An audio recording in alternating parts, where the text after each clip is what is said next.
Have you ever imagined living on Mars? A barren planet with no greenery, no oceans, and temperatures that can drop to minus 80 degrees Celsius at night. But the scariest thing isn't the environment, it's how our brains react to isolation. Could living on Mars drive humans insane? Let's find out in this video. In the vast, unyielding expanse of the Martian landscape, the first settlers began to carve out a new existence, a fragile thread of humanity woven into the red dust of a distant world. They arrived with dreams of exploration, of unearthing the secrets of the universe. Yet as the days turned into months, the stark reality of isolation began to settle in like the fine Martian dust that clung to their suits. The colony, known as New Dawn, was a marvel of engineering, a series of interconnected domes that housed laboratories, living quarters, and greenhouses. Each dome was equipped with life support systems that recycled air and water, creating a semblance of earthly comfort. Yet, despite the technological wonders surrounding them, the settlers found themselves grappling with a profound sense of disconnection. The sky was a constant rust orange, a reminder that they were far from home, and the silence of the Martian plains was deafening, broken only by the sound of their own breaths. As the initial excitement faded, the psychological toll of their environment began to manifest. The first signs were subtle.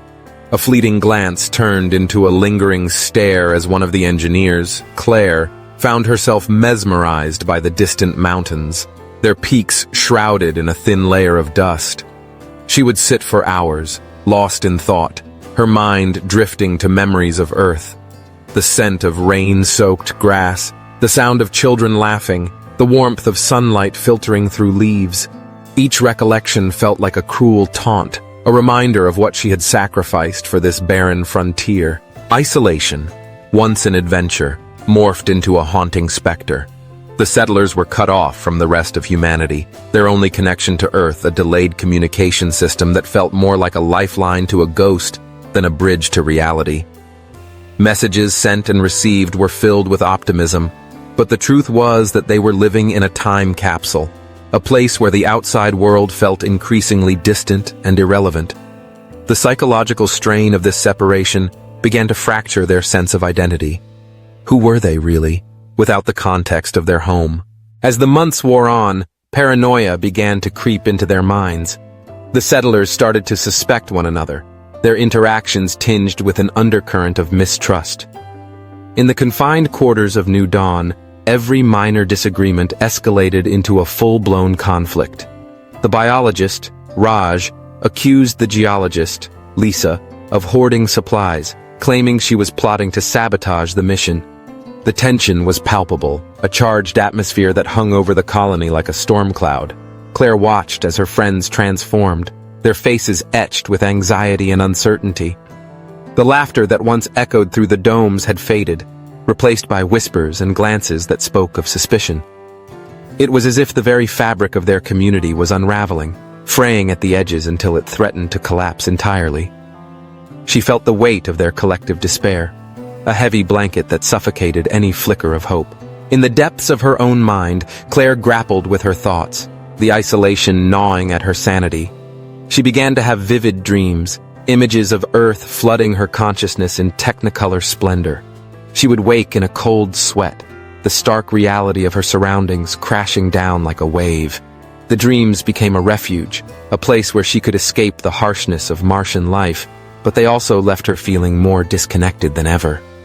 The line between reality and imagination blurred, and she found herself questioning what was real. Desperation led to strange rituals. Some settlers began to anthropomorphize the Martian landscape, naming rocks and craters as if they were old friends. Others turned to meditation, seeking solace in the emptiness, trying to fill the void with a sense of purpose. But for Claire, the isolation grew unbearable. She would wander outside the domes, her heart racing as she stood in the open air, the vastness of Mars stretching before her. It felt like a paradox. She was surrounded by nothingness yet felt more alive than ever. The psychological effects of living on Mars were undeniable. The isolation, the challenges of survival, and the ever-present reminder of their separation from Earth began to take their toll. Some settlers found solace in their shared experiences, banding together to confront the madness that threatened to engulf them. Others, however, succumbed to the darkness, their minds fracturing under the weight of solitude. In the end, it was a delicate balance. The challenges of Martian life could indeed lead to madness, but they also forged unbreakable bonds, a testament to the resilience of the human spirit. As Claire stood on the Martian soil, looking out at the horizon, she realized that the struggle for sanity was as much a part of their journey as the quest for knowledge. They were not just explorers of a new world. They were pioneers of the mind, navigating the uncharted territories of isolation, hope, and the enduring quest for connection. Do you think you could live on Mars for 10 years? Comment your thoughts below. Don't forget to like and subscribe to support the channel. See you in the next video.